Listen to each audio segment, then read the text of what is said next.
여러분 시편이 전체로 몇 편으로 되어져 있나요? 150편으로 되어져 있습니다. 시편을 우리가 한 권으로 기억을 하시는데요, 조금 더 이렇게 들어가면 시편을 5권으로 분리를 합니다.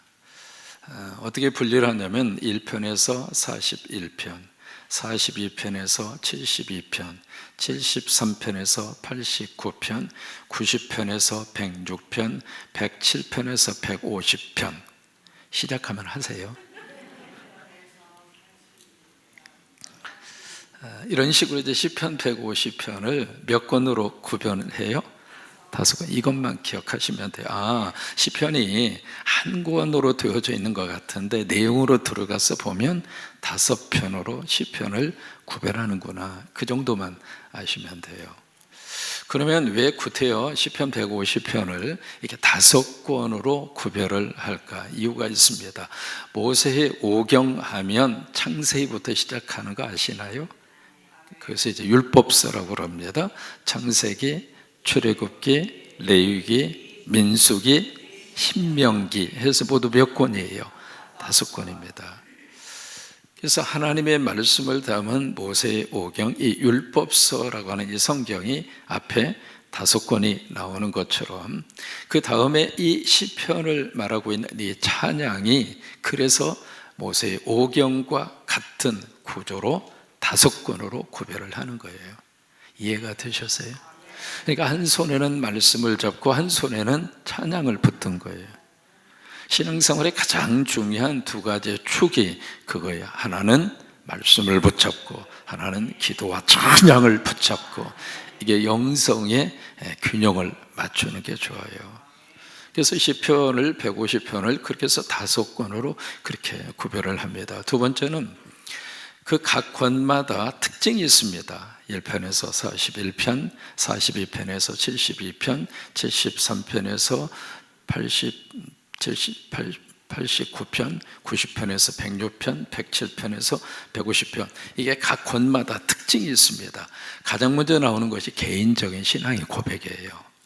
두 번째는 좀 더 이렇게 확산이 됩니다. 공동체적인 신앙의 고백으로.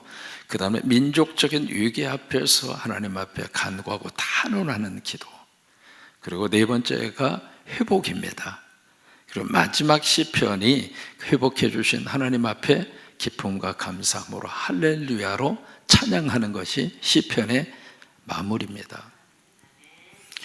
또 하나, 세 번째로 각 권이 끝날 때마다 아주 독특하게 끝나요. 어떻게 끝나느냐면 그 한 권이 끝날 때마다 아멘, 아멘 이렇게 끝납니다. 여러분 오늘 42편 읽으셨잖아요. 그 앞에 41편 13절에 보세요. 13절 같이 읽습니다. 이스라엘의 하나님 여호와를 영원부터 영원까지 송축할지로다. 아멘, 아멘. 아멘을 몇 번 해요? 2번 합니다. 2번 한번 해보세요. 시작. 아멘, 아멘. 자, 우리 여기만 시작. 아멘, 아멘. 좀 더 크게 해봐요. 다시 시작. 아멘, 아멘. 한 번만 더, 조금만 크게 시작. 아멘, 아멘. 그러니까 이 각 권이 끝날 때마다 어떻게 끝나는가? 성령으로 끝납니다. 끝나는데 각 권이 끝날 때마다 똑같이 아멘, 아멘. 아멘을 몇 번 해요? 2번 해요. 그리고 이제 아멘, 아멘이 아니면 아멘, 할렐루야 그걸로 끝나요. 이게 이제 특징입니다. 오늘 첫 번째 권이 끝나고요, 1편에서 41편까지가 저희 1권이라고 그랬잖아요. 1권이 끝나고 그 다음에 2권으로 넘어가는 거예요. 42편에서 72편까지요. 그래서 2권으로 넘어가면서 처음 시작이 시편 42편이에요.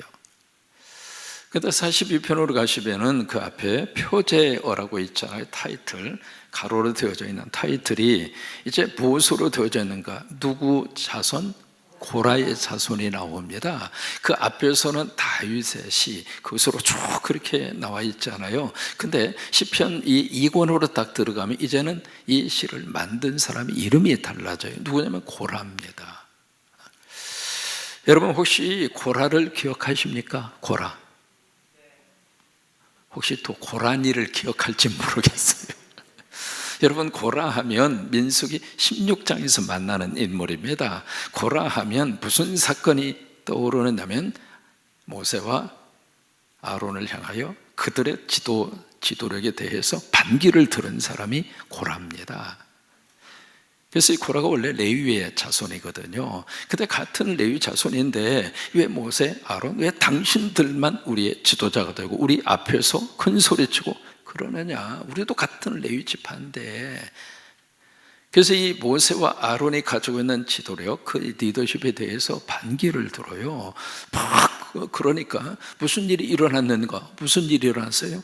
하나님이 징계를 하십니다. 뭐가 갈라져서? 땅이 갈라져서, 땅이 쫙 갈라져서 고라와 그 반역에 가담한 사람들이 땅 속으로 순식간에 생매장이 돼버린 거예요. 여러분, 끔찍한 일이잖아요. 저는 과테말라라고 하는 중남미에 갔을 때 지진이 일어나는데 지진도 여러 가지로 일어나거든요. 일반적인 지진은 뭐예요? 이렇게 움직이는 게 이게 일반적인 지진이에요.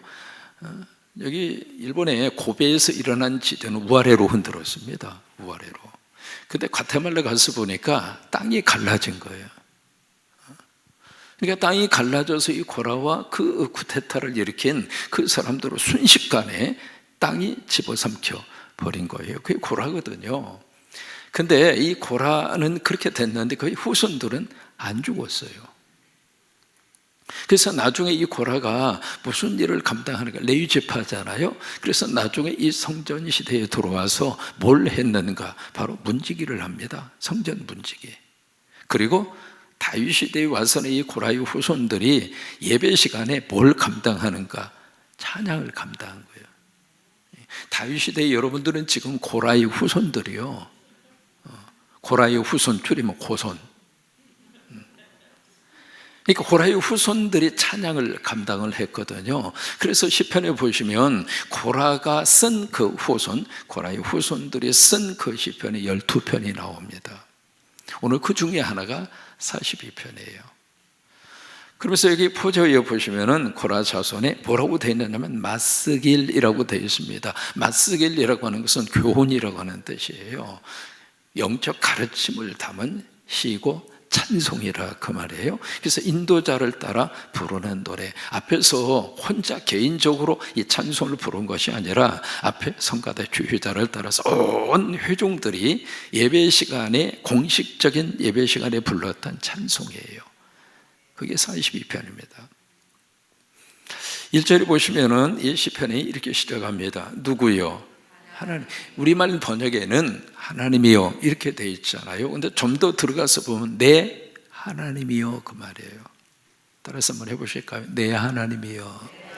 여러분, 그냥 하나님 그렇게 부르는 거하고요 나의 하나님하고 뉘앙스가 같을까요? 아니에요. 그러니까 내 하나님이요. 여러분, 자녀들이 우리 아빠 그렇게 말하는 거하고 내 아빠라고 말하는 거하고 여러분 이게 영어로 번역하면 뉘앙스가 전혀 달라요. 여기 이제 하나님이요 그렇게 부르는 것 같은데 그게 아닙니다. 내 하나님이요. 내 하나님이요. 우리가 입에 맞추고 부르는 찬송이 무슨 하나님? 나의 하나님. 나의 하나님. 나의 하나님. 나의 하나님. 남의 하나님이 아니고 지금 나와의 깊은 관계 속에 있는 내 하나님. 우리 어린이집의 친구들이 내 아들, 내 딸이라고 생각해 봐요. 교사들이 그 아이들을 어떻게 대할까요? 전혀 다르겠죠. 근데 성강 어린이집에 우리 선생님들은 내 아들, 내 딸로 안아주는 것처럼 보여줬어요. 영아부 유치부 우리 선생님들이 내 아들, 내 딸로 생각하고 그들을 바라본다면 어떤 모습으로 바라볼까요? 우리가 하나님을 바라볼 때 그 하나님에 대한 호칭이 참 중요하거든요. 내 하나님, 내 하나님. 지난주 말씀드렸던 도마라고 하는 그분이 예수 그리스도의 인격적 관계와 부활의 사건을 품은 다음에 그 다음에 도마가 터진 믿음의 고백은 나의 주, 나의 하나님. 이게 도마의 신앙 고백이에요. 내 하나님, 내 아빠, 내 아버지. 여기 1절 말씀이 그겁니다. 내 하나님이여, 사슴이 시냇물을 찾기에 갈급함처럼 내 영혼의 주님을 찾기에 갈급합니다. 이 두 가지를 비교했잖아요. 사슴과 누구를? 나를 비교를 했고, 사슴은 지금 뭘 찾아요? 물을 찾는데 나는 뭘 찾아요? 주님을 찾고. 사슴이 여기에 갈급함처럼 나도 갈급하다 이 말이에요. 여기 갈급한다고 하는 것은 헐떡거린다 그 말이에요. 이게 사슴이 뭔가 이렇게 막 쫓기거나 아니면 임신을 하거나 그러면 특별히 이 사슴이 물을 그렇게 요구한답니다. 그런 상태 속에서 이 사슴이 물을 찾기에 갈급하다, 헐떡거린다. 그 이야기는 사슴의 입장으로서는 물이 있어도 그만, 없어도 그만이 아닙니다. 그 순간에 사슴에게 있어서의 물은 선택사항이 아니라 사슴이 살기 위해서 필수적인 요소가 물이에요. 여러분, 사람이 살면서 여러 가지 많은 것들이 필요한데 사람의 체중에 보통 성인 평균적으로 우리가 기억하고 상식적으로 알고 있는 거 있잖아요. 사람의 체중이 몇 프로가 물로 되어져 있다 기억하십니까? 70% 정도. 뭐 정확한 건 아닙니다만 약간씩 달라요. 남자가 조금 더 많아요, 여성보다도. 왜냐하면 여성이 지방률이 조금 더 많아요. 그래서 남성은 약 한 60% 정도, 체중의 60% 정도가 물로 되어져 있고요, 여성은 50%에서 55%. 그런데 참 신기한 게 영아들이 있잖아요.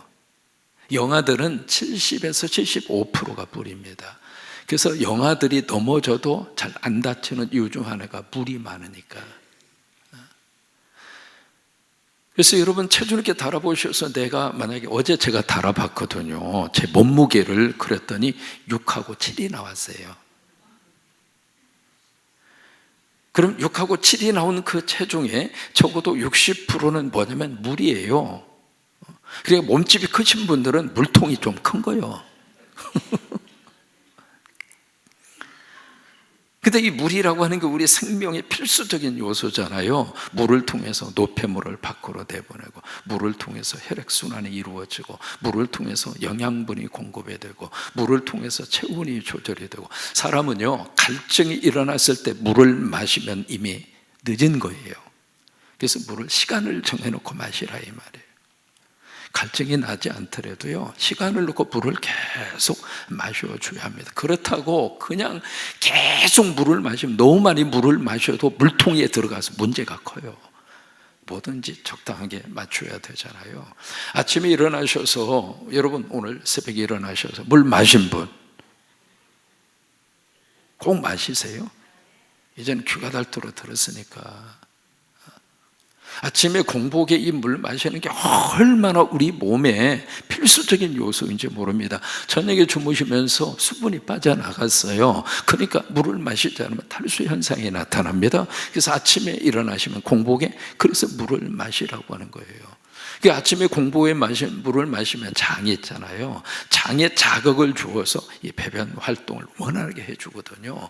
그리고 아침에 이렇게 물을 마시면은 사람이 잠이 깨. 그래서 새벽에 나오면 눈이 말똥말똥한 거예요. 그런데 물을 너무나 찬물을 마시지 말고, 왜냐하면 여러분, 찬물을 마시는 것은 독을 먹는 것과 같다는 거예요. 갑자기 찬물이 들어오면 이 체온이 내 체중에 맞게끔 물을 높여서 데워서 높여야 되잖아요. 그러니까 몸에 무리가 가는 거다 이 말이에요. 마실 때는 시원하고 좋은데 몸은 안 좋아요. 그래서 가장 좋은 것은 내 체온에 맞는 온도의 물을 마시라고 하는 거예요. 끄떡끄떡 좀 해봐.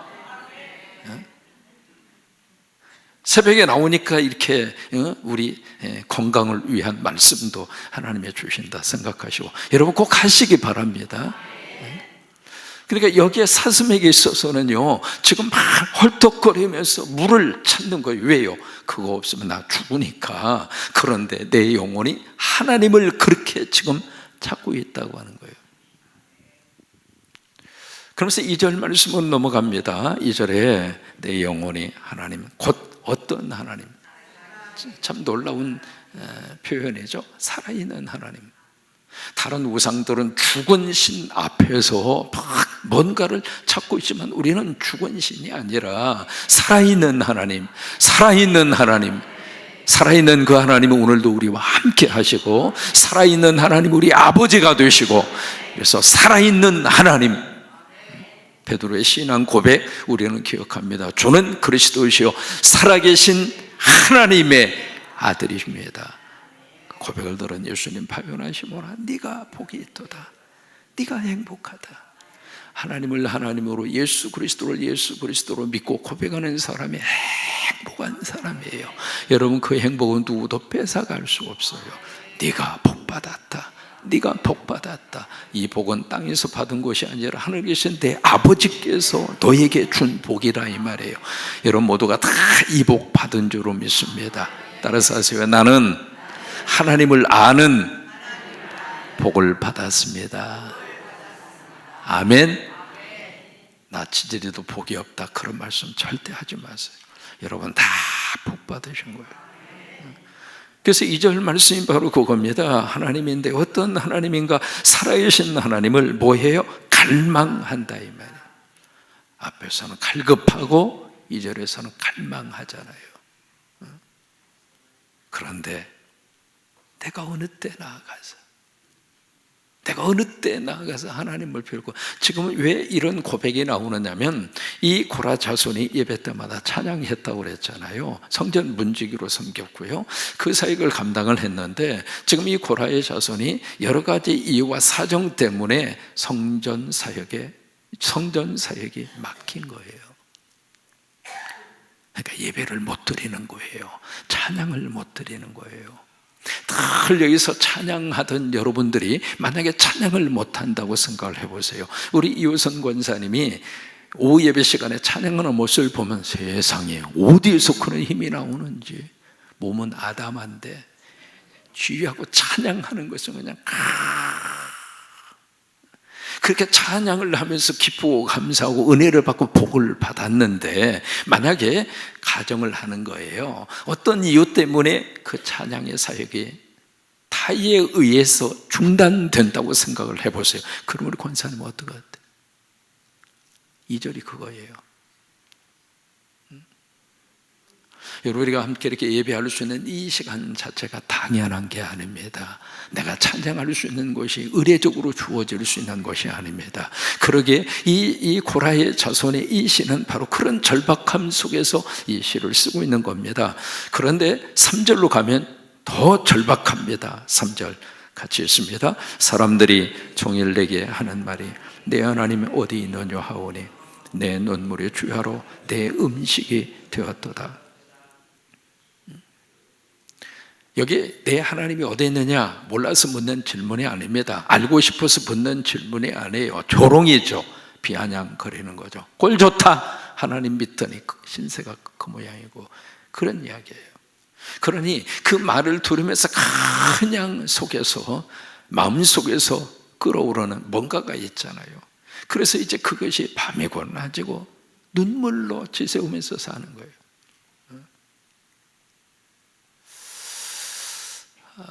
그래서 이제 5절 말씀으로 이어지게 되거든요. 여기 5절과 11절이 똑같아요.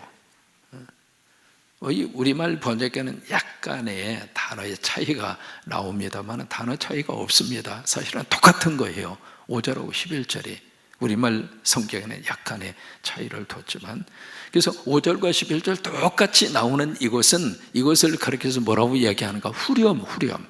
마치 찬송가 부르시다 보면 후렴구가 나오죠. 그런 것처럼 5절, 11절이 후렴이에요. 5절을 같이 읽습니다. 내 영혼아 내가 어찌하여 낙심하며 어찌하여 내 속에서 불안해하는가? 너는 하나님께 소망을 두라. 그가 나타나 도우심으로 말미암아 내가 여전히 찬송하리로다. 여기 두 번이나 말합니다. 어찌하여 낙담하며 어찌하여 내 속에서 불안해하는가? 앞에서 하나님을 향하여 쭉 노래하던 이 시가 5절로 가면 그 대상이 누구로 바뀌어지는가? 내 영혼으로 바뀌어져요. 여러분, 신앙생활 속에서 계속 이 대상이 스스로에게 영적 신앙적인 점검이 계속 일어나야 믿음이 사그라지지 않아요. 자신의 영혼을 향하여 어찌하여.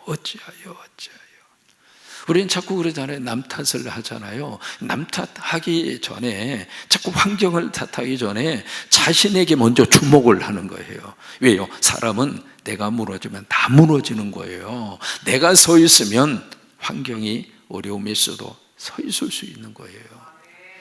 그래서 요한일서에 있는 말씀대로 내 영혼이 잘됨 같이 범사가 잘되고 강건하게. 왜 그런 줄 알아요? 시작이 영혼이에요. 내 안에서부터 이루어지거든요. 여러분, 속사람이 행복하면 행복하게 살 수 있거든요. 속사람의 기쁨이 있으면 기쁘게 살아갈 수 있거든요. 그러니까 모든 출발이 여기서부터 출발하는 거예요. 그러니까 내 영혼아 어찌하여. 두 번이나 어찌하여라고 하는 고백을 하고 있잖아요. 낙심하고 불안해하는가.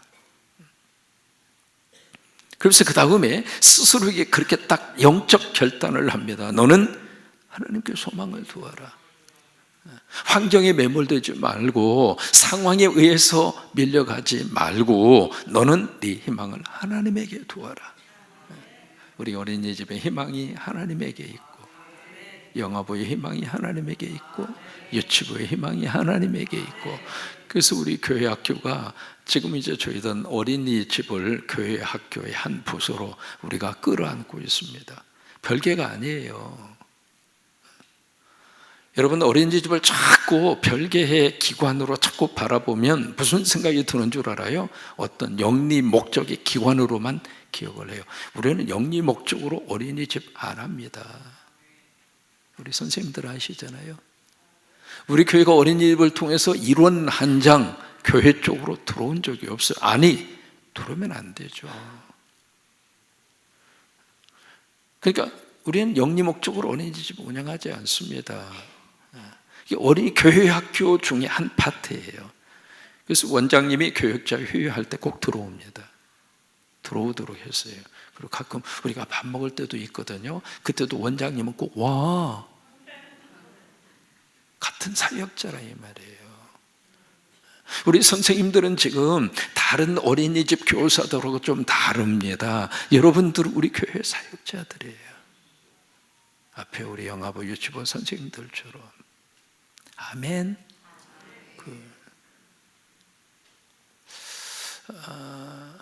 그러니까 우리 어린이집의 희망이 어디가 있는가? 하나님에게 희망이 있고, 영화부 유치부도 마찬가지고. 이게 연초가 되면은요, 영화부는 늘 주여 부흥되게 하옵소서 얼마나 간절히 기도하는지 모릅니다. 왜요? 지금 아이를 잘 안 낳잖아요. 그러니까 영화부는 어디서 데리고 오는 것도 쉽지가 않아, 이게. 그래서 이제 임신만 하면 할렐루야, 이번 달은 누가 예난대야. 감사한 건 성광교회 오면 애도 잘 낳아, 임신도 잘해. 왜 그런 줄 알아요? 전도하든지 애를 낳든지. 그래서 하나님에게 소망을 두라. 스스로가 스스로를 그렇게 격려를 하고 있는 거예요. 그래서 그가 나타나, 누가 나타나서? 하나님이 나타나서 뭐 하시는가? 도와주신다 이 말이에요. 여러분, 살아계신 하나님이 여러분에게 나타나셔서 여러분들을 다 도와주시기를 바라고, 이 새벽에 살아계신 하나님이 나타나셔서 여러분들을 꼭 그렇게 안아주시고 위로해 주시고 치료해 주시고 붙들어 주시고 도와주시고, 우리는 그 하나님을 믿습니다. 그러니까 이 고라의 자손이 이 시를 쓰면서 현실적으로는 너무 지금 절박하거든요. 왜요? 늘 드리던 예배 강제적으로 차단이 됐고, 우리는 그걸 경험을 했습니다. 코로나 때. 아마 평생을 신앙생활 하시면서 그런 경험 아마 처음 하지 않았을까 싶어요. 저도 마찬가지입니다. 목사가 아무도 없는 텅 빈 교회당에서 카메라 보고 설교해야 되고 카메라 보고 예배 인도해야 하고. 와, 여러분 앉아있는 여러분하고요 여기 서 있는 사람하고 느낌이 달라요. 야, 예배라고 하는 게 그런 거구나. 예배라고 하는 게 그런, 가고 싶다고 해서 갈 수 있는 것도 아니고 오고 싶다고 해서 올 수 있는 것도 아니고, 성령님이 역사하셔야 이 새벽을 깨울 수 있고 성령님이 함께 해주셔야 하나님 앞에 예배할 수 있고. 여러분 이번에 사순절 끝나고 부활절 끝나고 이집트 가려고 그랬잖아요. 이집트 가려고 그래. 애굽을 가려고. 세상에 신청을 받았더니 너무 많이 몰려가지고 어떡할까 하다가 1진, 2진으로 나누자. 해석에 나누다 보니까 2진에서 목사님과 같이 안 가면 나 안 갈라요. 그리고 술술 빠지는 거예요. 나보고 목사님이 2진까지 같이 가라고. 그래서 속으로 그랬어요. 내가 어떻게 2번이나 가? 점점 쪼그라들어가지고, 그러면은 좀 무리가 되더라도 합쳐가지고 가자. 그랬더니 2진에 속한 분들이 할렐루야, 목사님하고 함께 간다면 우리는 더 기쁩니다. 그래가지고 어떻게 하느냐, 그럼 버스를 2대로 빌리고 그냥 해보자. 그래서 기대에 부풀어서 지금 여러분 그 이집트의 카이로에 가면 최근에 전 세계적으로 가장 큰 박물관이 개관이 됐거든요. 그 박물관 하나만 보아도 이집트 갈 만한 이유가 있어요. 그 정도로 박물관이 그렇게 되어져 있거든요. 저는 이제 그 영국 사람이 지어준 카이로에 있는 그 박물관을 가서 보고, 와, 성경에서 만나는 역사적 자료가 그 박물관에 쫙 있어요. 들어가는 입구부터.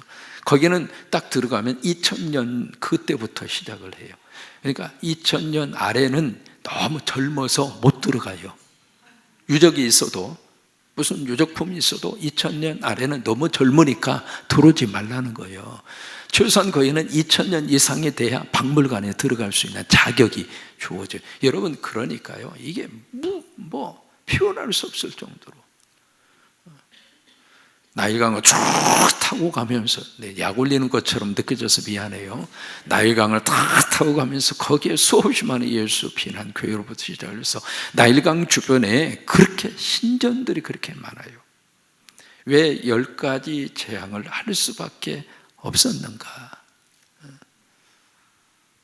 이제 시내산 올라가야 되잖아요. 시내산 딱 올라가면 2파로 갈라집니다. 걸어가는 족파가 있고, 발로 걸어가는 족파, 나귀 타고 거기 이제 그 낙타를 타고 올라가는 낙타파, 파가 둘로 나눠져요. 근데 마지막 딱 가면 거기서부터 750개의 계단을, 거기는 누구나 다 걸어 올라가야 되거든요. 거기에 저녁 새벽에 출발을 해서 태가 해양이 탁 떠오르는데, 와, 세상에 이렇게 환상적. 아니, 다 거기에 올라가서 같이 할 생각까지 다 했는데 못 갔잖아요. 가고 싶다고 해서 가고 오고 싶다고 해서 오는 게 아니더라 이 말이에요. 예배도 마찬가지입니다. 그러기에 매 순간순간 이 예배가 축복입니다. 이 예배가 은혜입니다. 이 예배가 은혜예요. 그래서 후렴구의 이 5절의 말씀으로 이 고라의 자손의 고백이 끝납니다. 그래서 마지막 5절 끝부분에 하나님이 나타나서 우리를 도와주시기 때문에, 그래서 나는 여전히 찬송할 것이다. 앞에 1절과 2절, 3절 그 상황 속에서는 찬송이 안 나오잖아요. 근데 그런 속에서도 5절의 말씀에 가서는 나는 하나님 찬송하겠다. 왜? 살아계신 하나님이 때가 돼서 나에게 나타나셔서 나를 도와주실 것을 믿기 때문에, 그래서 나는 여전히 찬송하겠다. 할렐루야! 오늘 하루 이런 복받고 살기를 주의 이름으로 축원합니다. 같이 우리 찬송하겠습니다. 167장.